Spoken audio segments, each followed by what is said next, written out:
एक लड़का लड़की के बीच सहमति से यौन संबंध यानी फिजिकल रिलेशनशिप बनाने की उम्र 18 साल से कम करके 16 साल करने की मांग की एक याचिका लगाई गई सुप्रीम कोर्ट में, और इस याचिका पर सुप्रीम कोर्ट में आज सुनवाई भी हुई। और इस दौरान केंद्र सरकार ने दलील दी कि प्रेम संबंधों के नाम पर उम्र कम करना खतरनाक हो सकता है। तो आइए दोस्तों देखते हैं एक लड़का लड़की के मामले पर सुप्रीम कोर्ट ने क्या बयान दिए और केंद्र सरकार ने क्या कहा। क्या 16 साल में एक लड़का लड़की के बीच सहमति से संबंध कानूनी होना चाहिए या नहीं। सहमति से यौन संबंध की उम्र घटाने की मांग पर सुप्रीम कोर्ट में जो ये सुनवाई हुई, इसमें केंद्र सरकार बोला कि ये कदम खतरनाक होगा। दरअसल सबसे पहले मामला कहां से शुरू हुआ समझिए। 24 सितंबर को एक सीनियर एडवोकेट इंदिरा जयसिंह ने सुप्रीम कोर्ट में एक लिखित में दलील दी थी, और उस दलील में उन्होंने कहा था कि 16 से 18 साल की आयु के किशोर किशोरियों के बीच आपसी सहमति से बने संबंधों को पोक्सो अधिनियम 2012 और भारतीय दंड संहिता धारा 375 के तहत अपराध मानना गलत है। तो सरकार को कानूनन तौर पर इस उम्र को घटाना चाहिए ऐसा। तो ये जो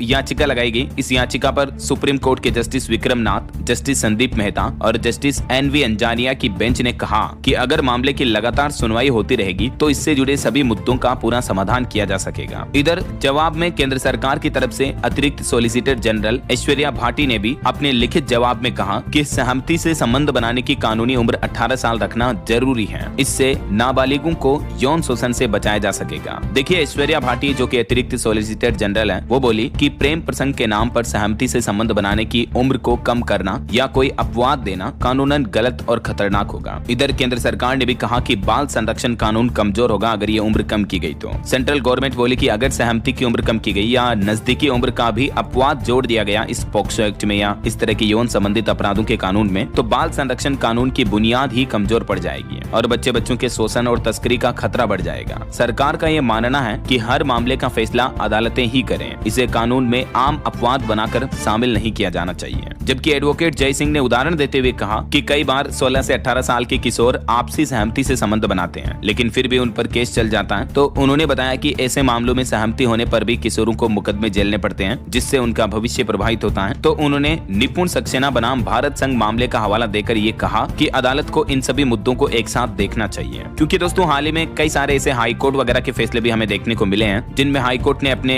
फैसलों में कहा कि सहमति से बना संबंध दुष्कर्म या रेप बलात्कार ये नहीं माना जा सकता है। वैसे एक मामला था जिसमें 17 साल तक एक महिला पुरुष साथ में रहते हैं, उनके 3 बच्चे बच्ची भी हो जाते हैं, उसके बाद भी महिला ने रेप केस कर दिया। मतलब मामले तो किसी भी तरह के हो सकते हैं, लेकिन ऐसे मामले जब हाईकोर्ट में पहुंचते हैं तो हाईकोर्ट उल्टा महिलाओं को, लड़कियों को फटकार लगाता है कि 17 साल में तो आपको पता नहीं चला रेप हुआ, अब पता चल रहा। देखिए जरा, ये फैसला हाल ही में छत्तीसगढ़ हाईकोर्ट ने सुनाया था। और गुजरात डिस्ट्रिक्ट कोर्ट की तरफ से भी एक फैसला देखने को मिला जिसमें अभी 1-1.5 महीने पहले एक फैसला सुनाया था जिसमें कोर्ट ने कहा था कि सहमति से यौन संबंध के बाद शादी से इनकार करना भी दुष्कर्म नहीं माना जा सकता है। सूरत की एक सेशन कोर्ट ने कहा कि लड़की ने होटल में पहचान पत्र दिए थे, तो जाहिर सी बात है लड़की लड़के के साथ सहमति से होटल में गई थी, तो दोनों के बीच एक बार अगर सहमति से संबंध बने फिर लड़का अगर शादी से इनकार कर देता है तो भी उसे लड़की के साथ दुष्कर्म या किसी तरह की जबरदस्ती नहीं माना जा सकता है। समझ रहे हो? तो आए दिन लड़का लड़की से जुड़े कई ऐसे मामले देखने को मिलते रहते हैं जिन पर हाई कोर्ट, सुप्रीम कोर्ट ये फैसले सुनाती रहती है। बहरहाल अभी जो ये लड़का लड़की के बीच उम्र कम करने का मामला है ये सुप्रीम कोर्ट में जारी है, इस पर सुनवाई चल रही है। तो देखते हैं माननीय सर्वोच्च न्यायालय की तरफ से इस पर क्या फैसला लिया जाता है। वैसे आपकी क्या राय है दोस्तों? क्या आपके हिसाब से हमारे देश में वाकई में एक लड़का लड़की की जो टीन एज है जिसे 18 तक माना जाता है, 18 प्लस होने के बाद उसे एडल्ट मानते हैं, राइट? तो क्या इस टीन एज को घटाकर 18 के बजाय 16 करना चाहिए? आज की जनरेशन, आज के जमाने को देखते हुए आपको क्या लगता है? आपकी पर्सनल राय पूछ रहा हूँ, जस्ट ओपिनियन। आपकी राय विचार कमेंट करके बताएगा जरूर। और बाकी ऐसी महत्वपूर्ण खबरें, काम के समाचार देखते रहने, चैनल को सब्सक्राइब करके बेल आइकन जरूर दबा दीजिएगा। जय हिंद।